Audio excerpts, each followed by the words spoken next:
The year was 1865, and the frontier smelled of blood, smoke, and untamed promise.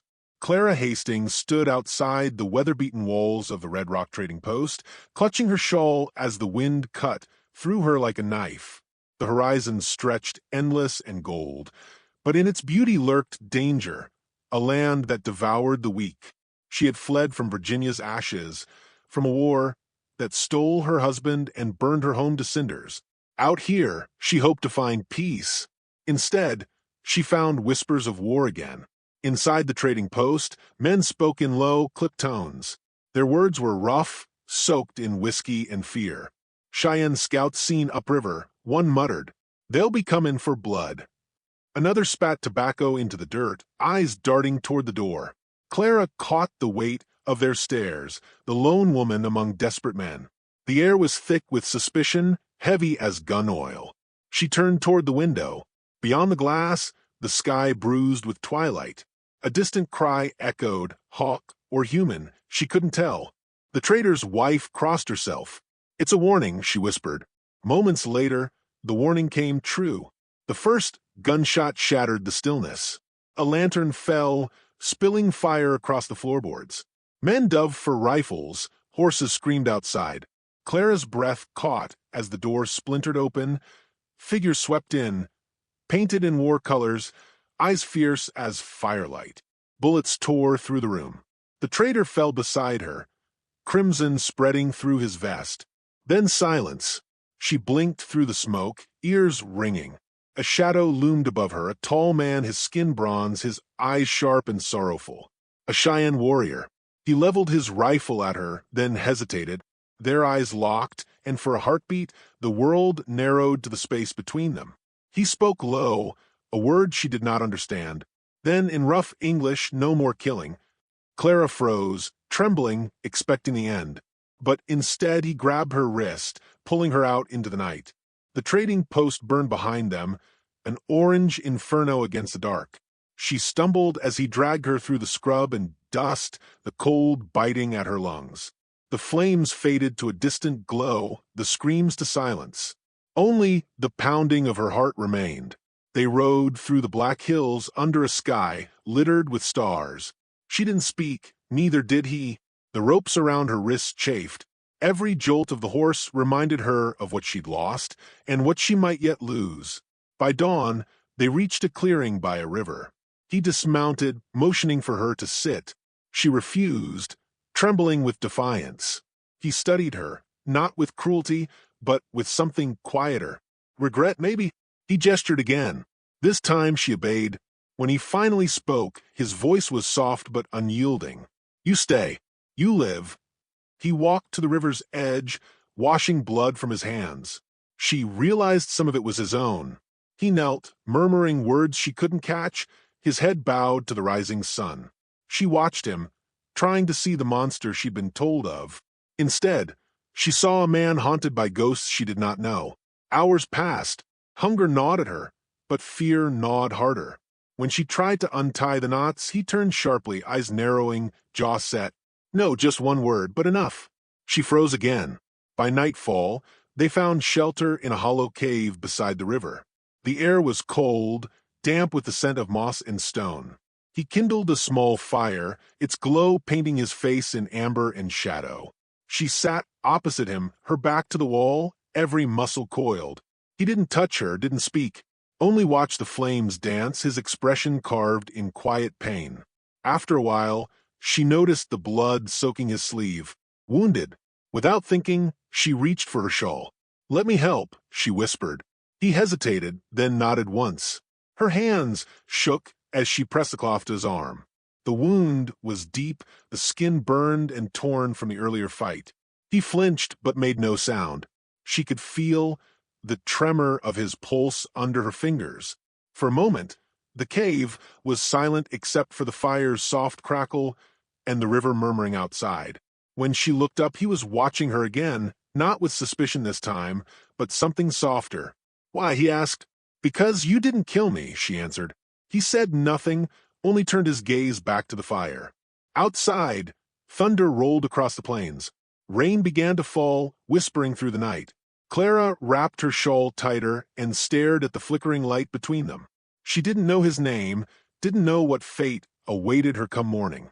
All she knew was that her world, her certainty of right and wrong, of enemy and ally, was burning down as surely as the post behind them. He spoke, once more, almost to himself. "Talon," he said, tapping his chest. She met his eyes. "Clara." The storm deepened, lightning splitting the sky. The two of them sat in silence, strangers bound by firelight and fate.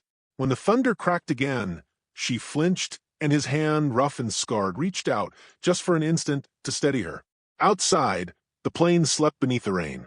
Inside the cave, two worlds held their breath, waiting for what dawn would bring. Dawn broke pale and cold, spreading like silver fire over plains. Clara woke to the hiss of the river and the soft scrape of flint striking steel. Talon knelt near the ashes of their small fire, coaxing it back to life. His movements were deliberate, almost reverent, as though the act of survival itself was a kind of prayer. She studied him through half-lidded eyes, the lean strength in his shoulders, the calm in his face despite the bruise darkening his jaw. A man forged by hardship, not hate. He looked up, meeting her gaze. "You watch," he said simply, voice low, almost a growl softened by exhaustion. "Then eat." He tossed her a strip of dried meat. She caught it clumsily, her wrists still sore from the ropes. She didn't thank him, not yet. Gratitude felt dangerous, a kind of surrender. Instead, she chewed in silence, the taste of smoke and salt cutting through the morning chill. The world beyond the cave shimmered with dew. Mist curled around the pines, veiling the distance. Clara could almost pretend she was free, until the faint echo of a rifle shot cracked the stillness. Talon froze. Another shot followed, closer this time. He rose swiftly, scanning the ridgeline. "Riders," he muttered. "White men." Her stomach dropped. "They're searching?" He nodded once, curtly. "For you. For me. Both." Without another word, he threw dirt over the fire and motioned her toward the horses tethered in the brush. Within moments, they were moving, silent, swift, through the trees. Branches clawed at Clara's skirt as the forest thinned, opening to a sea of prairie grass rippling gold in the wind. Behind them, faint but certain, came the rhythmic thunder of pursuit. Fear surged through her, but something else too, trust. She didn't understand it, but she followed him without question. Hours passed in grueling silence. The sun climbed, unforgiving. Dust clung to her lips, sweat to her skin. Every few minutes, Talon glanced back, reading the distance by instinct alone. Finally, he slowed near a rocky gorge where a narrow river cut through stone. "We cross," he said. The water was fast and brown, swollen from the recent rain. "We'll drown," she protested.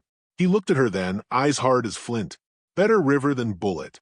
Before she could argue, he urged his horse forward. The animal plunged into the current, muscles straining against the pull. Clara followed, heart pounding. The cold hit like knives, stealing her breath. The current caught her mount, twisting it sideways. She screamed as her foot slipped from the stirrup, plunging her into the icy torrent. Talon turned instantly, diving from his horse. The river swallowed them both. She kicked, gasping, the world a blur of foam and noise. His hand found hers, gripping tight, dragging her toward the far bank. They collapsed together on the mud, coughing, soaked to the bone. For a long time neither spoke. The sound of rushing water filled the space between them. Then Talon said quietly, "You fight hard." She managed a breathless laugh. "You taught me well." He didn't smile, but his eyes softened before he turned away.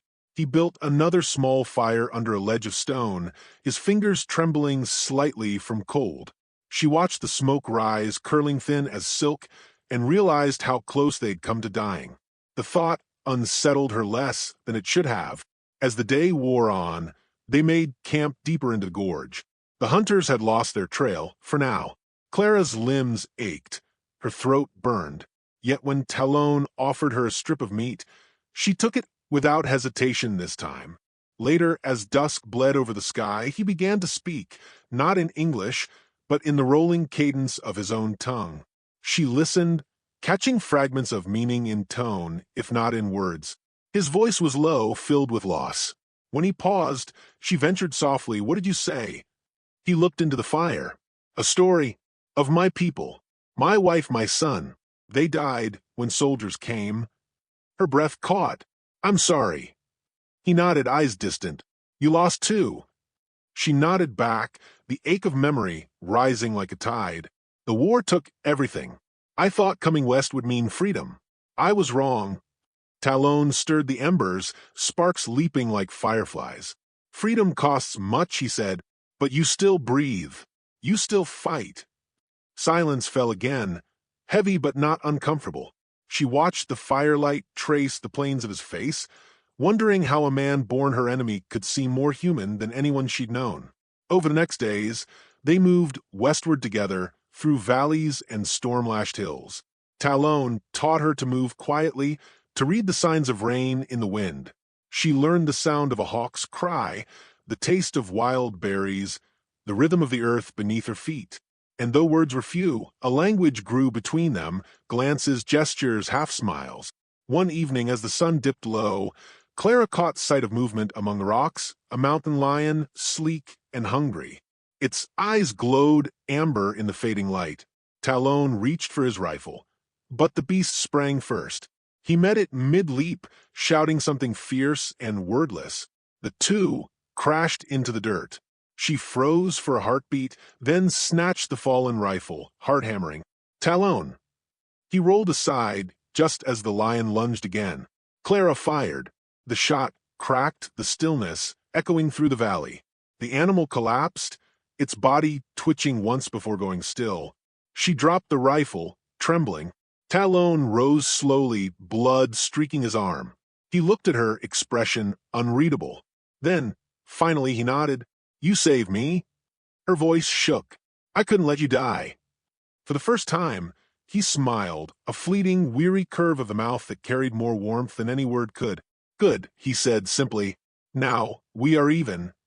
That night, the firelight felt different, softer. She found herself watching the play of shadows across his skin, the way his eyes caught the glow. When he met her gaze, neither looked away. "You call me Talon," he said quietly. "In my tongue, Iniha means heart that remembers." She hesitated, feeling the weight of the words. "Iniha," she repeated softly. "Then what does Claire mean?" He thought for a moment. "Light," he said. "In my dreams, I see light." Her heart ached at the simplicity of it. The silence stretched, filled with unspoken things. Beyond the fire circle, the wild sang, crickets, wind, the far-off cry of a coyote. The world felt vast and fragile, all at once. When she finally spoke, her voice was barely more than a whisper. "What happens when we're found?" He didn't answer at first. The flames crackled between them, small and bright against the dark. At last he said, "Then we fight, or we run, but together." The word hung in the air like a promise, fragile yet fierce. She nodded, feeling the truth of it settle deep in her chest. When she lay down to sleep, the stars above burned cold and clear, scattered like the ghosts of all they'd lost. Yet for the first time since the war, Clara felt something like hope stirring in her heart. Far to the east, a single column of smoke rose against the night, too distant to hear, too close to ignore. The hunters had found their trail again, and though she didn't yet know it, dawn would bring blood, choice, and the test of every promise they had made beneath the firelight. The morning came painted in fire. The sky bled red above the plains, the color of omen and ending.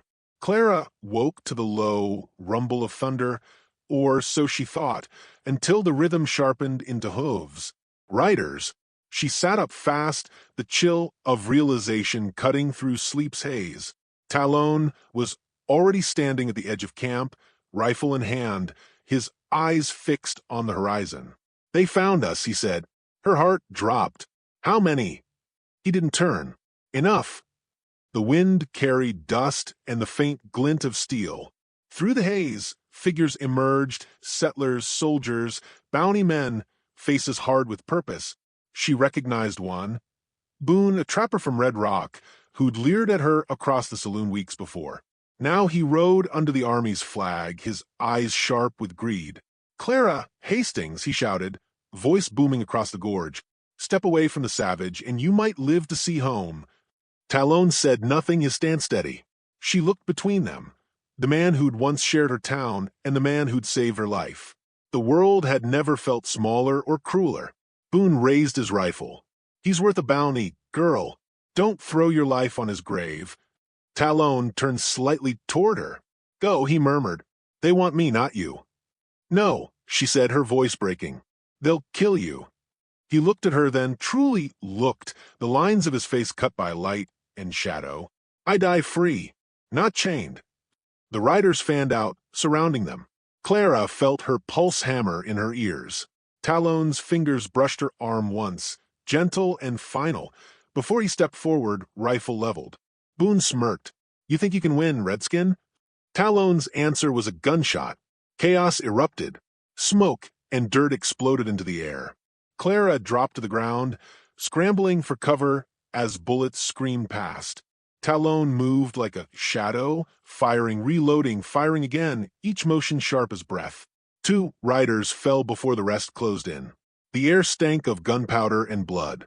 She saw Boone dismount, crouching behind a boulder. His eyes glinted, calculating.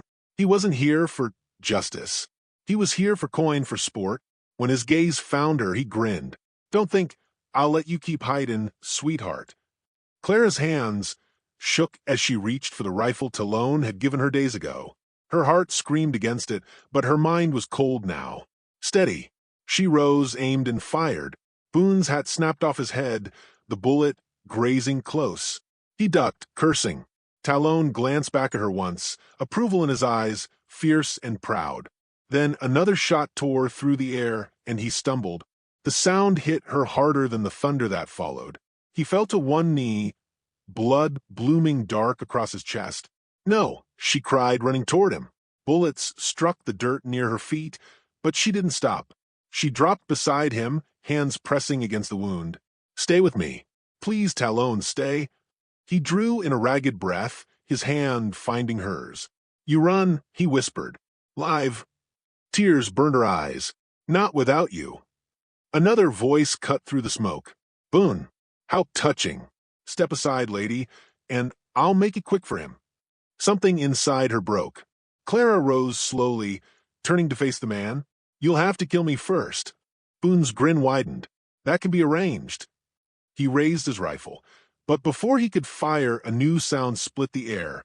Hoofbeats wild and fast. From the far ridge, a group of Cheyenne riders thundered into view, Talon's people. Their war cries rolled like thunder as they descended upon the soldiers. Panic tore through the ranks. Boone spun, shouting orders, but it was too late. The valley became chaos, a storm of steel, smoke, and blood. Clara dropped back beside Talon. His breath came shallow now. "Your people," she said desperately. "They'll save you." He shook his head faintly. "No saving, only the wind." She gripped his hand tighter, her tears falling hot against his skin. Around them, the battle roared, men screaming, horses crying out, the world collapsing in noise and fire. Then, as suddenly as it began, it quieted. When the dust settled, Boone was gone. The survivors fled east, leaving the dead to the crows. The Cheyenne circled in silence, their faces painted in mourning hues. One dismounted, a tall woman with braids streaked silver. She looked at Clara, then at Talon, and nodded once. Clara understood without words.